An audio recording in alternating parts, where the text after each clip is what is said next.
Buckle in, we have a lot to talk about. Hey guys, it is Desmond. Back from my very, very, very busy weekend. I am finally going to be able to talk about the Five Nights at Freddy's 2 movie. And so... I'm so excited to talk about this, but I'm also kind of, concerned to talk about this, because obviously, FNAF fans do get kind of passionate about stuff, and so, I don't want them to be seeing, my opinion as, something, a stated fact, and then, they're gonna be, getting at me. So, I'm really scared about that. But I do want to talk about this movie. I don't know, it was just a lot scarier than the first, and I was definitely, a lot more engrossed. I think that's what happens for me with most sequels. It's I know the story, I know what happened beforehand, so I can fully immerse myself in the second one, kind of thing. So this one was, really fun. A lot of fun. I will say some of the dialogue was a little cheesy in some parts, but overall, good movie. So I'm just going to basically, it's basically going to be a brief recap, and I'm going to basically be talking about everything that I enjoyed in the movie, because I think that's how every other person is doing a review on YouTube right now.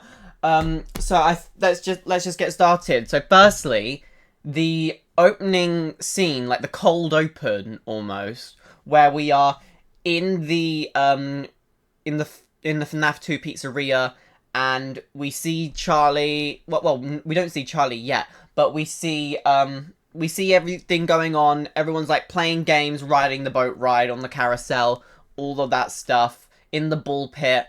We see all of that, and it's giving us the aesthetic and vibe. And I just want to say, the dedication to building this pizzeria set entirely clean, and then going back into it after all the past shots are done, to then dirty it up and make it look old and abandoned, is incredible. I know they did that for the first movie, but the dedication every time just always gets me. Wow. It always looks so good, pristine and clean, and looks just like a real pizzeria, and I just wish there were some places like this that were real. But I understand why Scott doesn't want to do it, because he doesn't want a potential lawsuit of kids being stuffed into animatronic suits. So it's perfectly fair. Real Freddy's would be great. Would it be a liability? Yes it would. But then we see Charlotte sitting by the stage, all by herself. An employee picks on her, and the other one is just leave her alone. She does this every day. Come on, let's go. And I'm thank you. Why would staff just pick on kids? It's not nice. But then, Vanessa comes along and is just can you just, come away from the stage, please, Charlie? That puppet isn't going to be coming out of there for a while. I know it's, your spirit parent, but you shouldn't really treat it like that. And Charlie's but it's the only one that understands me. And then Vanessa, takes her to the table where the birthday is happening. And that's when Charlotte sees the yellow rabbit, or William, taking one of the kids into the back room. Now, when I watched this, I was oh, that kid is done. That kid is dead. That kid is dead as soon as Charlie finds them. And so Charlie goes and tries to find an adult to talk to about this. And she's running up to all of them, just please, I need help. And they're all just shunning her, being go away. Talk to your real parents about this. The adults are talking. We don't care. Which is so accurate. A lot of parents are like this. They don't really, care about their kids. They'll watch their own kid and listen to their own kid, but that's out of pure obligation, because it's it's their child. What else are they gonna do? But yeah, a fair few of parents are like that. But yeah, so because no one's listening, Charlie goes into the back room by herself. Vanessa tries to stop her, but fails. And then Charlie sneaks in, finds the yellow rabbit washing his hands, which made me think, like, oh, he's washing his hands from the murder. He's already killed this kid, like I thought. But, like, yeah. Charlie finds the kid, picks him up, and then, like, tries to sneak out of the little kitchen area, but William sees her and starts chasing her, and she's, like, going down this hallway to get to the exit to where the stage is, and, like, he's, like, behind her the entire time, his knife being raised, and, like, I thought, like, she was okay, like, she was getting there unscathed, but then, like, she's behind the curtain on the stage, and she's, like, looking around through the gap, and, like, everything is a bit blurred for her, and it's also blurred when she comes out, and, like, she's, like, struggling to, like, comprehend everything, and, like, all the grown-ups are talking, all the kids are laughing and playing, so it's a very overstimulating, and then she just, like, stands on the puppet's trapdoor, and lets out, like, a absolute guttural cry, and just drops to her knees, lets the kid down, and surprisingly, the kid was alive! What? Okay, I didn't expect William to not kill this kid immediately.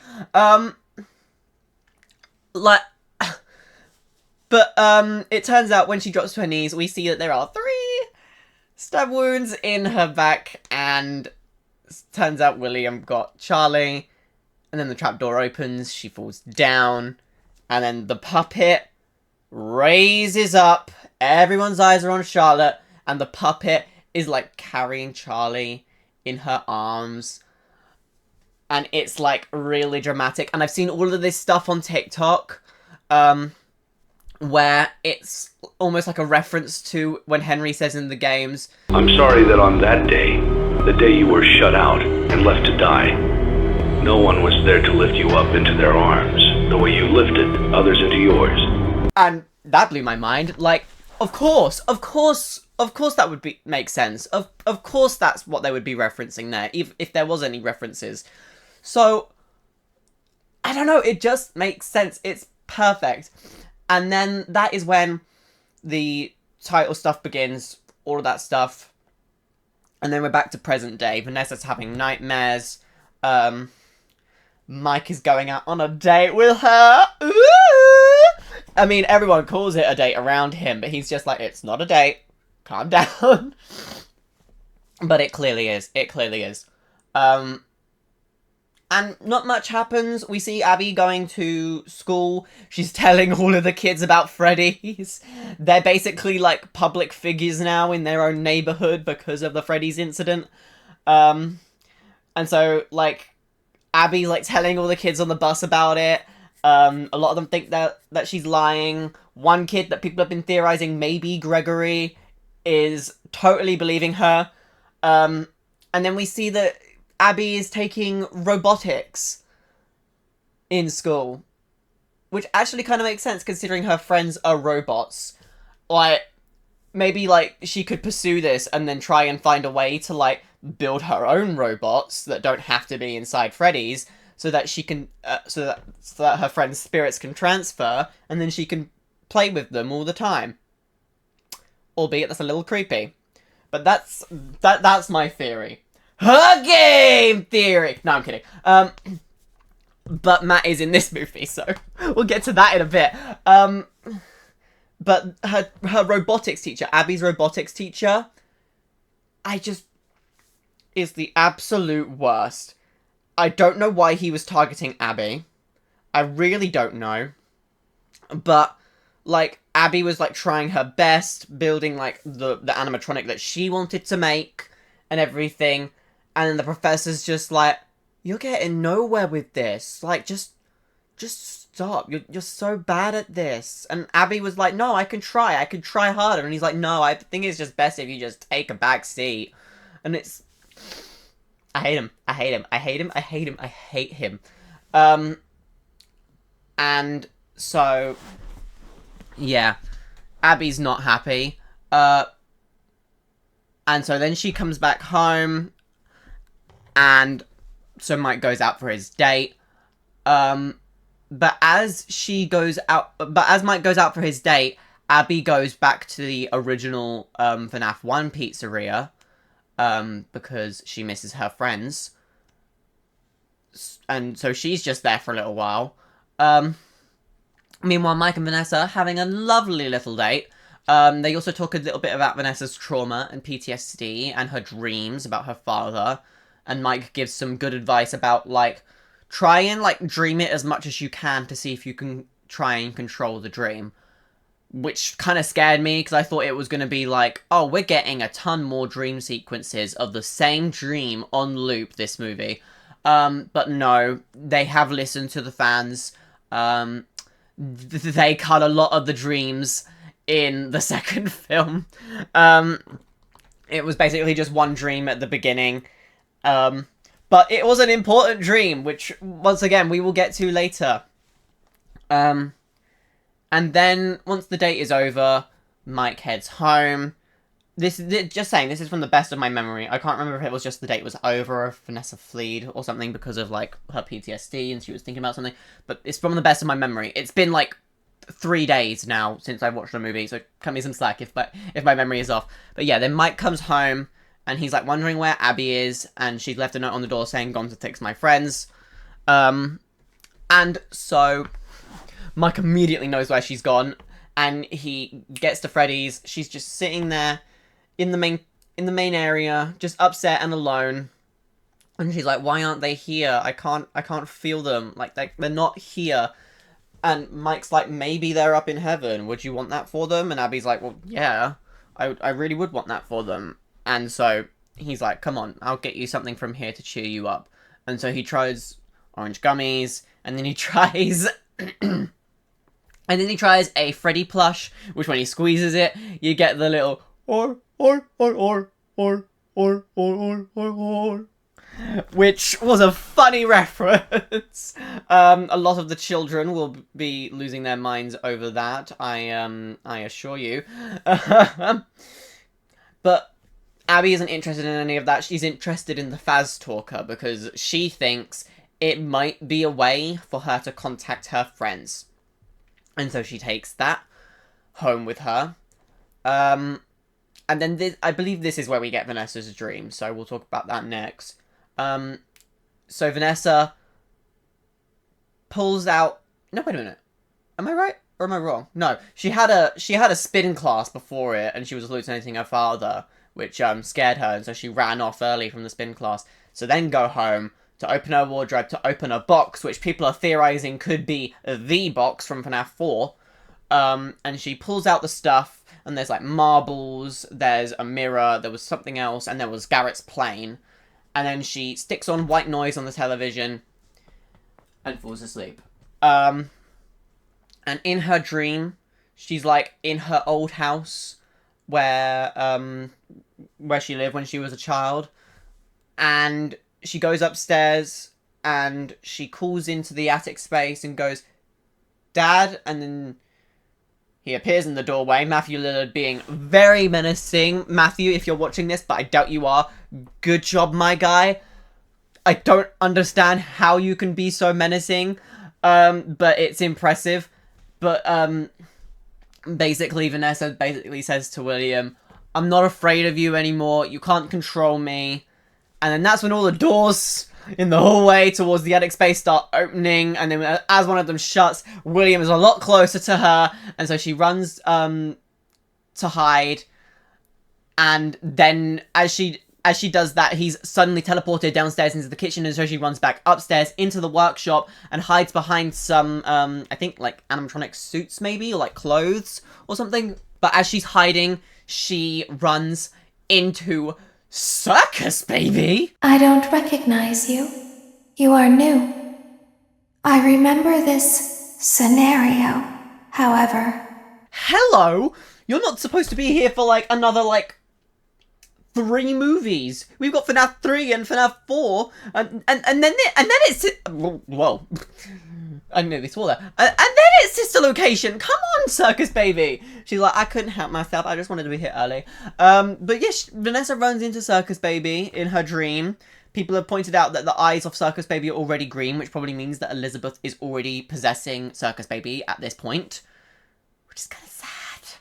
And so then what happens is, I can't remember what happens in the workshop after that, but like I remember Vanessa coming out of the workshop and she's walking down the hallway again in her normal clothes, and then she pulls out her gun from her holster and suddenly she's in a security guard uniform. Her dad is at the end of the hallway, and she kind of like goes pew pew pew and knocks him over the railing of the second floor down onto the first floor in the foyer. And he basically says, "You're my daughter. You'll always be mine. You can't escape what you are." And then she wakes up. And then I believe we have a scene after this. I'm just going in the order I remember it being in. I don't know if this is correct. We have a scene with some ghost hunters, some of the ghost hunters that Abby was watching earlier in the movie, Spectral Scoopers. Last time it looked like they were in an abandoned asylum, but this time they're going to the original Freddy's location. And the ghost hunter guys are like, "Are you sure this is alright?" And McKenna Grace's character, which I can't remember the name of, so I'm just going to call her McKenna, says, "Yeah, no, it's fine. We've been given VIP access by, like, this guy called, like, Mike." And I bet a lot of people, just as I did, assumed, oh, it's Mike Schmidt. It's the Mike we've been watching throughout this entire time. Like, we didn't know he had access to the original location. But then they pull up. They're looking around the place, getting some B-roll. McKenna is like, "Oh yeah, no, this is not the Freddy's that you know. This is the original, because you're thinking of the franchise location." And then Michael decides to jump scare us. Michael freaking Afton. He is here.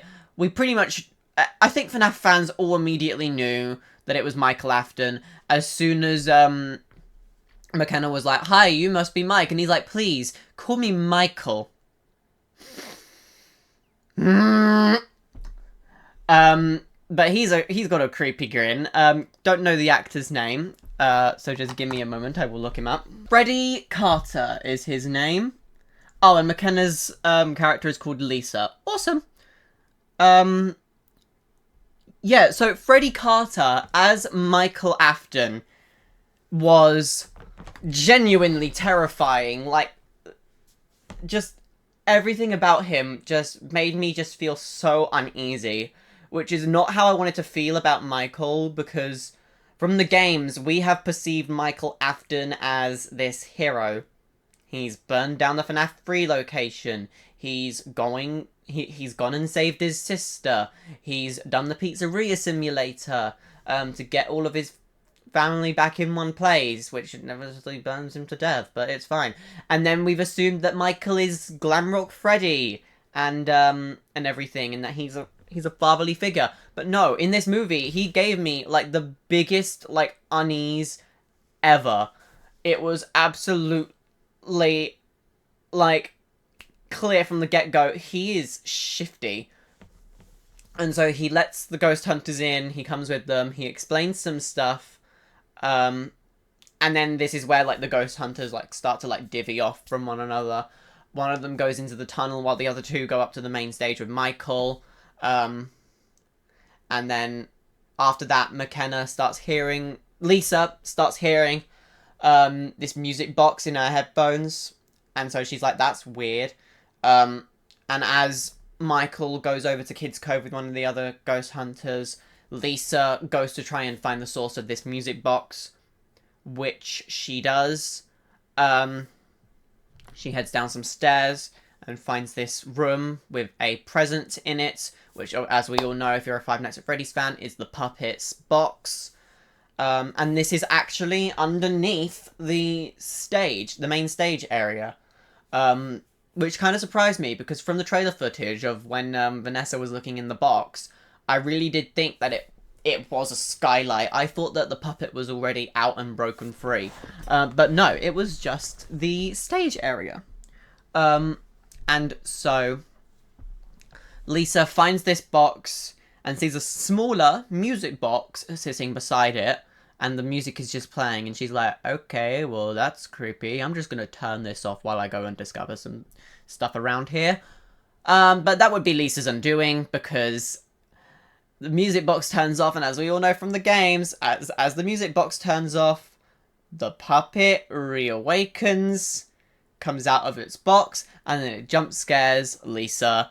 McKenna doing a great job with the screaming in that one scene.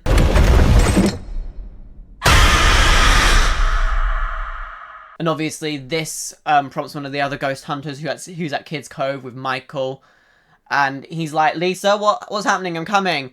But before he can, he is taken by Mangle up into the ceiling. And then in a small little shot, in a shot, we see just in a small little part, his body parts just dropping from the ceiling. It was very gross. And Michael's just there like, oh, this is terrifying yet crazy. This is exactly how I planned it, in a way. And then the third and final ghost hunter falls into the riverboat ride in the cave section. And then as he comes back, surfacing, and he's like looking around, he's like, wait, where have the puppets gone? And then he basically just looks down with his torch, and they're all in the water, and they're just like, hey. And they're basically like piranhas, and they absolutely just shred this guy. And so that's all of the main ghost hunters dead. Michael goes down to where the puppet is, and like it looks like McKenna is like still dying while she's being tortured, and then she like falls limp, and then it like shows this shot of like her face, and she lifts up and her eyes are glowing, and she's got like the purple tears down her face, and like there's black stuff over her eyes and her mouth, and I'm like, oh no, the puppet possessed Lisa. That's what happened. And I will say this now, the puppet possession moments within the movie, I know some people didn't really like it because they thought it took away from the actual main puppet character itself. But the puppet possessions were definitely the scariest part.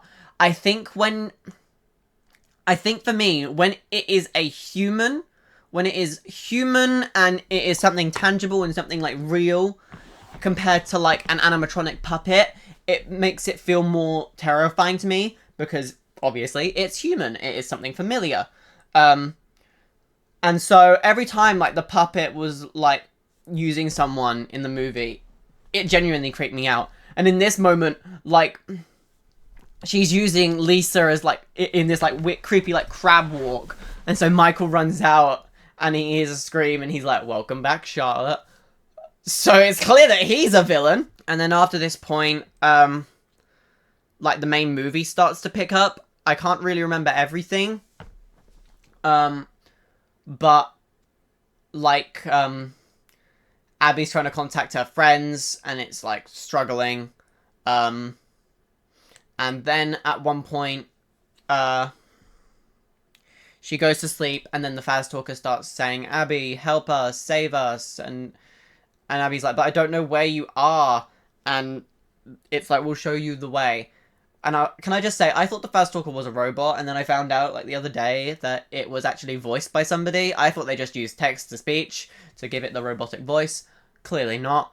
But Abby goes to find her friends, quote-unquote, and goes to the original Freddy's, where she meets Toy Chica. And Toy Chica is voiced by Megan Fox. And can I just say, Megan Fox's performance is amazing. Obviously, like, some people were a bit concerned about her being Chica because they're like, oh, well, she doesn't know anything about Five Nights at Freddy's. But, like, let's face it, most actors in Hollywood aren't going to know anything about Five Nights at Freddy's. But I have heard that her sons are into the games, so she probably got enough lore and information from there. But basically, Abby meets up with Toy Chica, and Toy Chica is just like, oh, we missed you, Abby. Oh, it's the best to see you again. And I genuinely thought that these were her friends. They were back again. But they weren't. And so Abby kind of like spends the night there with them, and Toy Chica and Toy Freddy help Abby with her robotics project.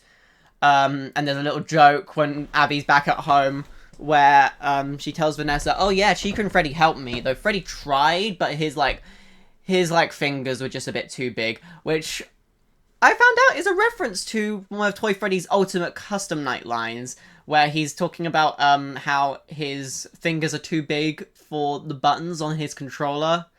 So that was a nice little callback. And so Vanessa immediately knows where Abby is talking about and heads straight and tries to warn Michael about it, but he's like, I don't care. Abby's just a kid. She's coping. I don't believe you. When clearly he should be believing her. Like, she tried to tell him and he just didn't listen. And then later on in the movie, he's just like, I can't trust you. We'll get to that point in a bit, but he really annoyed me. And so because Michael isn't listening, because Mike isn't listening to her, she goes to the original Freddy's location, goes straight down to Charlotte's place, and is like, Charlotte, where are you? It's just me, Vanessa. And Charlotte's like, I'm out of my box. And everything. And basically that's when Charlotte's just like, Vanessa's like apologizing. She's like, I'm sorry, okay? I'm sorry for what they did to you. I know you're hurting. I know how you feel about these parents. But like, you shouldn't do this. And and basically Charlotte's like, I don't hate you, but you have to stay out of my way. And then that's when Puppet Lisa jump scares Vanessa, and we're like, oh, well, Vanessa's dead. And so then what happens is Abby goes to the science fair, tries to present her project to the teacher, and he's like, oh, okay, well, we don't really have a booth for you because I already, like, cast you aside. But let me just see if I have it. Oh, no, I'm so sorry, Abby. Butterfingers. Oh, I'm so sorry. And it's just like, okay, well, you did that on purpose. And so Abby runs off crying, pretty much goes straight to the pizzeria. And you just hear, like, off in the background, like, one of the students at the science fair, basically call their teacher a D word, a D-I-C-K, which I found so hilarious. I'm like, yes, this is how kids are in school. They see something and they're just like, hey, you suck. Oh. So Abby runs back to the pizzeria and she cries into Toy Chica's arms and she's like, my teacher destroyed my science project. And Chica's like, I'll be your science project. Because Charlie realizes this is her chance to escape, because turns out it's not actually Abby's friends. They're still at the old pizzeria, kinda. It's actually just Charlotte tricking Abby into thinking it. And so Toy Chica's like, oh, I'll be your science project. And Abby's like, okay, but how are you going to get out of here and everything or something like that? And Chica's like, well, come with me. There's this code that will release the perimeter lock and I can then go out in public and everything. And so basically Chica starts telling Abby the code, but it's actually, once again, Charlotte, who has Vanessa trapped in the present room, in like a headlock like this almost, and she's like, well, you can either tell me the code for this dumb child to put in, or I can kill you, and then I'll kill this kid. And so Vanessa's like, okay, fine, says the code.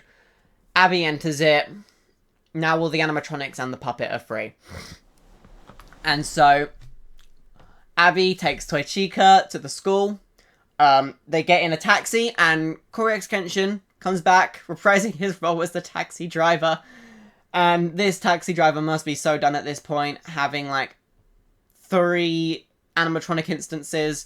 First Golden Freddy, and then Balloon Boy, the little Balloon Boy figurine.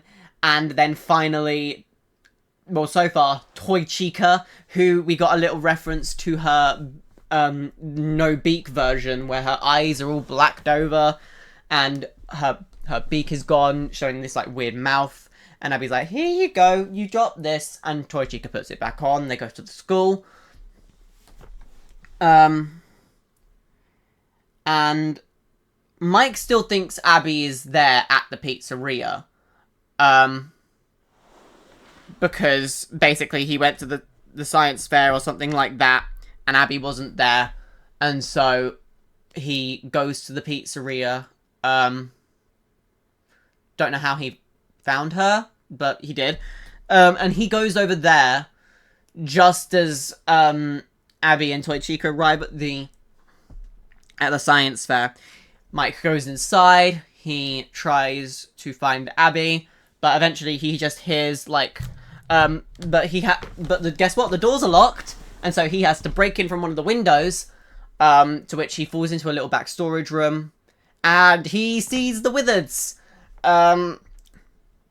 And so obviously he's a little creeped out by that, but he decides, yeah, no, I'm not staying here for too long. I know what Freddy's is like. If this is anything like the other one, it's going to be weird. And so he immediately starts moving, and as he leaves the room, we see dead McKenna Grace. Yikes! Oh my god! So her use is done. But McKenna, you were genuinely terrifying as Charlotte, as the puppet. Incredible. I loved your whole work in this. You're probably not going to be watching this, but you're a Five Nights at Freddy's fan, so maybe you will, but I doubt it. But you were so incredible in this movie. I can't believe the way you kind of just, like, audition was just being like, hi, I'm a fan of this movie. Here's my audition. And they were just like, oh, she's a fan. And then they gave you a role. That is crazy cool. But it's so sad to see you go in this movie. Bye. And so Mike runs off and he's looking around, and then he hears on the door, on like a nearby door. He opens one of these like cupboards in the kids' cove area. Vanessa has been tied up and then shoved in one of these cupboards by the puppet. Mike helps her. Vanessa's like, Abby's already gone, but the puppet is out. We need to go. We need to stop these animatronics. And this is where like the main plot point of the movie starts kicking off. Vanessa heads out before showing Mike the security room. And then as she heads out, Mike's like, where's the door? And Vanessa's like, there are no doors. Which is definitely like a reference to, well, basically Five Nights at Freddy's 2 in its entirety, but like a specific call, I believe, where the phone guy is like, yeah, there's no doors, sorry about that, it was for budget reasons, but you have a handy dandy flashlight. And so Vanessa leaves, goes off in her car, trying to find, I believe it's Toy Freddy first, and then Mike is trying to shut off the location. Mike is trying to turn on the proximity thing, like the proximity barrier, back on remotely from the location. But as he does this, Toy Chica is at the science fair. Abby's like presenting her to everyone. They're getting a lot of attention. And then the teacher's just like, Abby, just stop. I know this is a person in a suit. You're just a failure. You're never going to actually be good at this.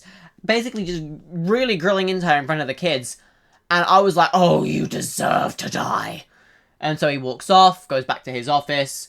And Toy Chica's like, let me go speak to him. And so she walks off. She goes and finds him. Pulls him through one of the windows of the doors in the school. And he falls, sees Toy Chica, and goes and hides. And he's like, if you want, I can give her an A. I'll give her like an A for the entire class. She'll pass the entire thing. And then Chica's like, what I want is to see what's going on inside your head. And she picks him up, and then and then he falls to the ground, and she's just like I thought, nothing in there at all. And then just kind of like wanders off back to Abby. And so Abby gets the first place trophy for her science project, even though it wasn't made by her, it was made by William. But I mean, it's fair. Chica was like, I'll be your science project. So It's Abby's science project. I'll give her the pass. But Abby wins first place, and as they're up on the stage winning that first place, Toichika registers the fact that there's someone trying to turn on the proximity barrier around the pizzeria again, and so she activates the wizards. And so now Mike's got those guys to deal with, including Balloon Boy. And so... Yikes. So, he's trying to turn off the power, but then at one point, Withered Freddy shows up, and so, like, he puts the mask on, and Toy Freddy wanders off, and he does the same with Toy Chica, she wanders off. Toy Bunny at one point, not Toy Bunny, Withered Bunny is coming through the vent at one point, so he just simply closes that back up. That's all we see of Withered Bunny, to be honest. And we also see Balloon Boy, then it's pretty chill for that. And then we see Balloon Boy, he comes up behind the desk, I'm like, oh, he's stealing Mike's batteries, if you've not seen that Pymations video. I don't really care if he's Freddy. I'm just trying to get my hands on his sweet, succulent AA batteries. But what Mike does, which I believe we wish we could all do when we saw Balloon Boy for the first time in the Five Nights at Freddy's 2 game, he goes up to Balloon Boy, twists his head one way, twists his head the other way, and then just yanks it off and throws it. But that gets the Wizard's attention, and so he goes and puts the mask back on again. They walk off, but it doesn't work for Wizard Foxy. And so, Mike is like trying his best. He's like, oh god, what do I do? And so he's just trying his hardest to turn the thing back on, and he does, which powers down the, it powers down the Wizard animatronics, and then the toy animatronics later. But because there are scenes intercuts into it, that comes a bit later. So back to Vanessa. She is driving to where Toy Freddy is located. Mike is helping her by telling her where Toy Freddy is on the map. And we get a little scene of Toy Freddy walking through FazFest, and everyone just thinks it's a cosplay, because, I mean, like, let's face it, it most likely could be a cosplay. I mean, have you seen the cosplays that the regular Source has been coming out with? So, Toy Freddy could easily be a cosplay. And people are like, wow, cool cosplay, do you want to come with us to the costume competition? And Toy Freddy's like, I would love to, but first, I need to go rip the heads off some very bad people. And that was our first little look at Kellen Goff as Toy Freddy. His first ever time doing the role. I honestly heard it and was like, Glamrock Freddy, is that you? Probably because the voice that Kellen did was fairly similar to Glamrock Freddy. And honestly, the voice I was expecting, but I'm not feeling entitled in saying that Kellen should have done it exactly like this, but the voice I was expecting was the Toy Freddy from Ultimate Custom Night, where he's just like, oh, my fingers are so big, I can't press the buttons, or like however it's done in that. But instead we just go to, I need to go rip off the heads of some very bad people. And it's just like really, really deep, which kind of just made me go, okay? And so Toy Freddy wanders off, and the cosplay people are like, he is so winning the competition. And in the little FazFest scene, there are a couple of, not a couple of shots, but like 2 shots, of some Five Nights at Freddy's YouTubers. They were in the first movie as photo cameos of Employee of the Month. But in one shot, as Freddy's coming in, I believe you see Razbowski and 8-Bit Ryan. And then in another scene, there are 2 cosplayers walking past, and it is Baz and Dorko, if I remember correctly. Those are the people that were, like, in each shot together. But it's so nice that they went from just having, like, simple photos on the wall to being cosplayers within this FazFest scene. And by the way, this isn't just a thing that came out of nowhere for the movie. FazFest has been, like, talked about throughout the entirety of the movie. It's just only now that we're seeing it. And so Toy Freddy wanders off, And as he goes towards this, like, house, Vanessa's like, okay, well, I'm going to go find him, and blah, blah, blah, blah, blah. She's still driving. And then Mangle attacks her. Mangle just absolutely wrecks Vanessa's car. I feel so bad for the woman. Her poor car. She probably just paid it off as well. But Mangle attacks her, runs Vanessa into a ditch. Vanessa's like dodging the attacks as best as she can, going from the driver's seat to the passenger seat to the driver's seat to the passenger seat to avoid Mangle, because Mangle's just on the roof, so all Mangle can do is really like go through the windows. So clever strat. And so what Vanessa does is like, okay, I'm just going to start the car, and she just floors it to the house that Toy Freddy's going to, where Toy Freddy is close to murdering these two parents, though I don't really know if they're parents, because they don't have a kid in the house with them, it's just them. Unless it is one of the parents back originally from the 80s, one of the parents that basically told Charlotte to go away. That would make sense. But Toy Freddy tries to attack them and everything, but before he can, Vanessa's car just goes meep meep and like drives towards the house's window, brakes before it gets there, yeets Mangle off through the window, knocking over Toy Freddy, and they both power down. Vanessa helps the people in the house out of the window, and she's like, you need to be safe. And she sees Doug the lawyer from the first movie that was helping Aunt Jane, is here. He's the neighbor of these two people, and Vanessa's like, can you just keep them safe? I need to just go and continue with this. And Doug's like, yeah, come with me. It seems like you need a very good lawyer. The king!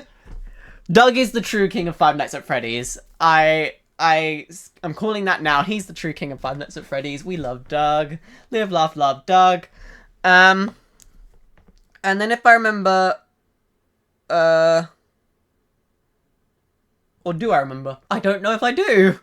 I'm losing my memory. I believe Vanessa tries to go off and find her way to Toy Bonnie next.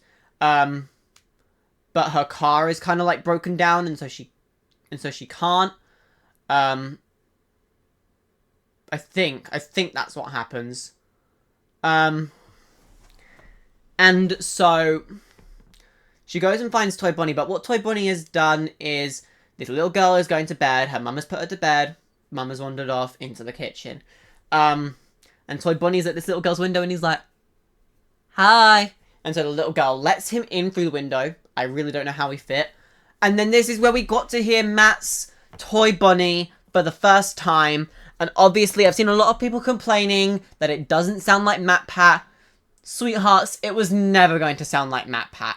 It was never going to sound like Matt Pat. Just because Matt Pat is voicing Toy Bonnie doesn't mean that Toy Bonnie is going to sound like, hello internet, welcome to Game Theory. But I really do love the voice that Matt did for Toy Bonnie. Like my name is Bonnie. Can we be friends?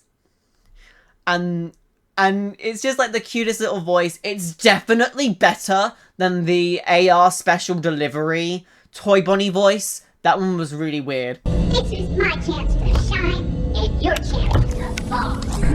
It's not my fault I'm so much more famous than you. And basically, the little girl's mum is just like, come on, start talking to your stuffed animals. And Toy Bonnie's like, I'm gonna go see if your mom will let us stay up late.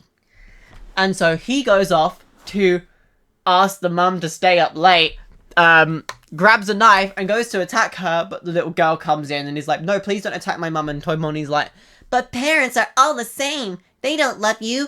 All they care about is themselves. Which is crazy to hear Matt say something like that. Because I know he is a perfect parent to Ollie. I bet you. But basically, yeah, I think that is the point where Mike powers down all the animatronics and everything, which was very, very lucky for that mother and daughter. But there's an issue. One of the animatronics is still active, and that is Toy Chica. And it's luckily at this moment that Vanessa hears this, and Mike's friend pulls up next to her, and she's like, "There's another animatronic active. We need to get to Mike's house now." And so Toy Chica is going to put Abby to bed, and Abby's like going to sleep, but then Toy Chica starts shuddering, and she's like shaking, and then like Toy Chica's chest plate breaks, and out comes the puppet, jump scaring Abby, and I'm like, oh, okay, it's Abby's turn. Abby's dead, because if Lisa had to die for the puppet to possess her, I would expect the same to be said for Abby. So I was like, oh, Abby is dead. Oh, God, no. But Vanessa gets back, and we get this creepy scene with Puppet Abby and Vanessa. And it has a callback to something Abby said earlier in the first movie. Vanessa runs and hides behind a door, unfortunately. And Puppet Abby says, "Did you think I forgot the first rule about hide and seek? Always check behind closed doors." And, oh, tug at the heartstrings. How dare you use Abby like that, Charlotte? Oh, ow. And so Vanessa goes and hides somewhere else quickly before Puppet Abby comes around. And then Vanessa dashes, runs away, but Vanessa gets tripped by the puppet anyway. And it seems all hope is lost before Mike comes in with a music box that was given to him earlier by Henry. I completely forgot to tell you this. During Abby's school day, before Mike goes on the date, he goes to see this guy named Henry, who was William's business partner. Obviously, it's Henry Emily. And he talks to Mike about his dead daughter Charlotte and everything. And so that's how Mike knew about where to find Abby. I completely forgot about that scene. But as Mike's leaving Henry's house, Henry's like, "Can you give this music box to my daughter? I don't care, like, that she's dead. Just please, like, put it there in the location, please, for her." And so in this final climax, Mike comes in with the music box that Henry gave him. You hear the ding, ding, ding, ding, ding, ding, ding, ding, ding, ding, ding, ding. And so the puppet retreats out of Abby. Abby is okay again. But there's an issue. Michael Afton comes in, and the toy animatronics are also reactivated, and he's like, "Oh, come on, Vanessa, did you not tell me about them? Oh, of course, you and your secrets. Come on, you're our dad's daughter. Like, you're never going to escape him and everything and all that. Like, you might as well just embrace it. Like, come home." And Vanessa then's like, "No, I am home." To which Michael's just like, "Okay, toy animatronics, kill him." But luckily, earlier, before Mike actually came back home, because he knew that Abby was in trouble, he went to the original pizzeria to call on the spirits, hoping that they were there. And luckily, just as the toy animatronics are about to kill them, the original FNAF 1 animatronics come in and absolutely destroy them. It is mostly like pairings. Toy Freddy is killed by Freddy, Toy Chica is killed by Chica, but for Mangle and Toy Bonnie is killed by Foxy, and Mangle is killed by Toy Bonnie. And so the original animatronics save the day. The toys are basically absolutely broken. But there's an issue. The original FNAF 1 animatronics are starting to fail. And the kid of Golden Freddy is there, and he's just like, "Hey, it's okay. It just means we're finally able to move on." And they go up to heaven and everything. And that's the last Abby hears of her friends, which is so sad. Like, those were her only friends, and now she's gonna have to make some. Oh, Jesus. The struggle, am I right? Introverts, am I right? And so Abby's absolutely heartbroken. Like, she doesn't know what to do anymore. But Mike comes and takes her, gets her out of the house. And Vanessa tries to apologize, and Mike is just like, "Stay away, I can't trust you." And this is the part where I'm going to talk about how Mike absolutely angered me in this moment. Like, Vanessa tried to tell you earlier that there was another location, right, that Abby was going to, and you ignored her. And so it's no reason why she was keeping secrets from you the entire movie, because she wasn't being listened to when she tried to tell you. Come on, Mike. And so Mike just kind of like leaves Vanessa at the front door of his house. He like walks off. We see a shot of Michael Afton's badge in the ground, which means that he's still alive and has run off somewhere. And Vanessa just stands at Mike's front door, distraught. We see the puppet come up behind her. Then a behind shot of Vanessa where the camera goes into her back. And then we see her go, and then do this like creepy smile. Which means that Vanessa in Five Nights at Freddy's 3 is going to be possessed by the puppet, which is absolutely heartbreaking and terrifying. I'm so sorry, Vanessa. And then the credits roll and we get It's Been So Long by the Living Tombstone. You kind of have to expect it at this point. Five Nights at Freddy's movies are always going to end with a Living Tombstone song that correlates to said movie from what the game is being derived from. FNAF 1, it was the original Five Nights at Freddy's song. FNAF 2, It's Been So Long. I can't remember if the Living Tombstone did a Five Nights at Freddy's 3 song, but I don't think it matters. If they haven't, there are other nerdcore music artists that Universal could pull from for the credits music. But yeah, we get It's Been So Long. Only like the first chorus of it though. We don't get the second verse. We get the first verse and the first chorus, but not the second verse or the rest of the song. Because we get a post-credit scene of these guys. They come into the original Freddy's location. It's pouring it down. One of the guys is like, do we really have to do this now? And the other's like, yes, they're demolishing this place tomorrow and everything. And so the other guy's like, but why couldn't we just like grab some like random stuff for the haunted house? And the guy's like, people aren't just gonna want that. They want the authentic Freddy's experience. And so they're going in and salvaging all the stuff and everything. And then their third friend, who's been in the building it seems for a little while longer, is like, guys, I found something. And they go back to a back room. And he's like, yeah, I think I found a real one, which is a reference to one of the calls that you hear in Five Nights at Freddy's 3, where they're like, we found one, a real one. And they're like, oh yeah, come on, we need this for the horror attraction, cover it up. And so they cover a tarp over Springtrap. And one of his eyes turns on, and then we get the rest of the credits. So, we are getting Five Nights at Freddy's 3. Honestly, because this one scared me so much, I'm really terrified for the third movie. Maybe they'll make it an 18, which will make it even scarier. Though I doubt they will, because I know there are a lot of young teens that play Five Nights at Freddy's and would probably want to watch the movie themselves. So yeah, we have that scene, and then another post-credit scene we have, kind of. It happens while the credits are still rolling. But we get a audio from Henry, of all people. And he's like, leaving Dead Space, 3, 2, 1. And then he starts warning Henry about the puppet, about how she's coming for him, and how she'll come for Mike as well. And we hear, it seems like Henry gets like attacked and the tape cuts off. So, Henry probably is dead. Maybe. Which is kind of awkward and sad. I'm so sorry, Henry. Your life in this movie franchise was very short-lived. I bet we'll see you in flashbacks. But that's where the movie ended.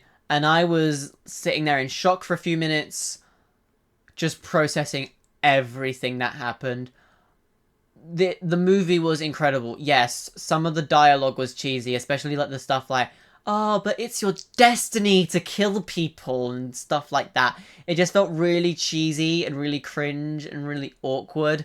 Though a lot of people do say every good horror movie has bad dialogue, so I'll let it pass.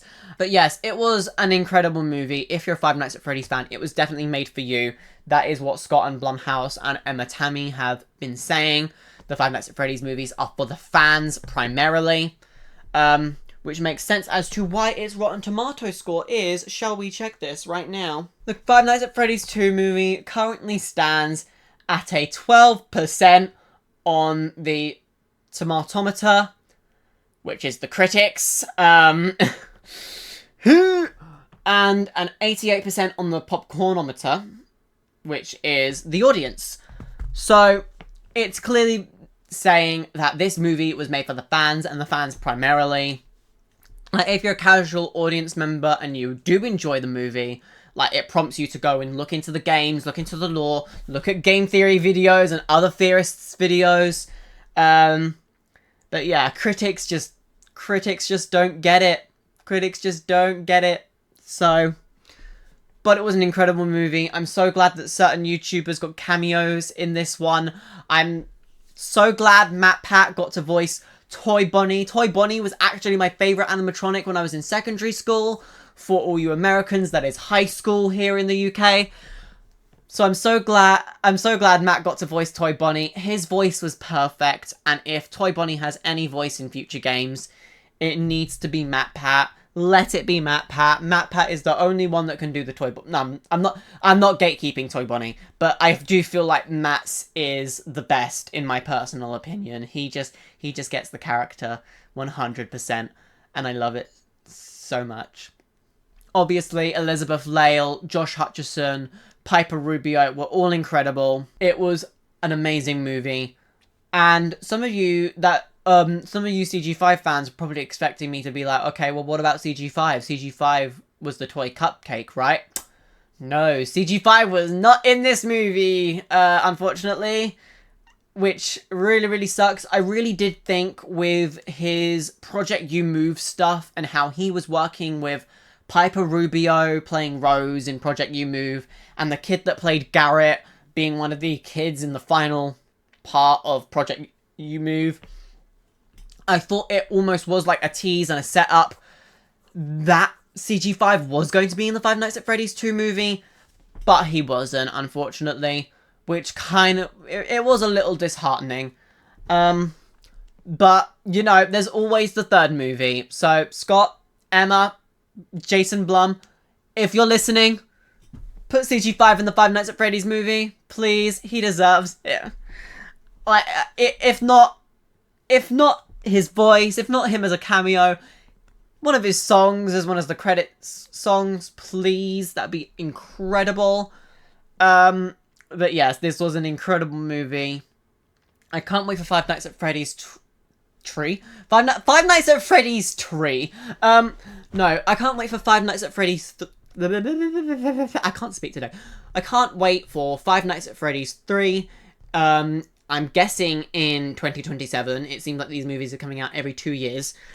Which is impressive for how long it takes to build the sets, make the animatronics, all that stuff. So I can't wait for the Five Nights at Freddy's 3 movie. I'm guessing in 2027. Maybe early 2028. But yeah, it was an incredible movie. If I had to review this movie, I would say I would give it out of 10.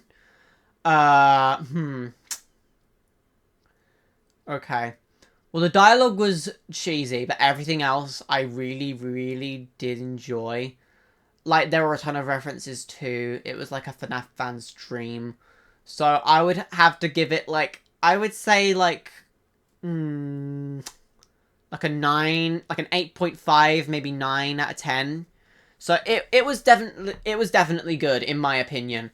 And if you made it the entire way through this video, like, without watching the movie, if you've watched this entire recap of the movie and you haven't watched the movie yet, what are you doing? Go watch it now. Jesus. Like, this was a spoiler review for a reason.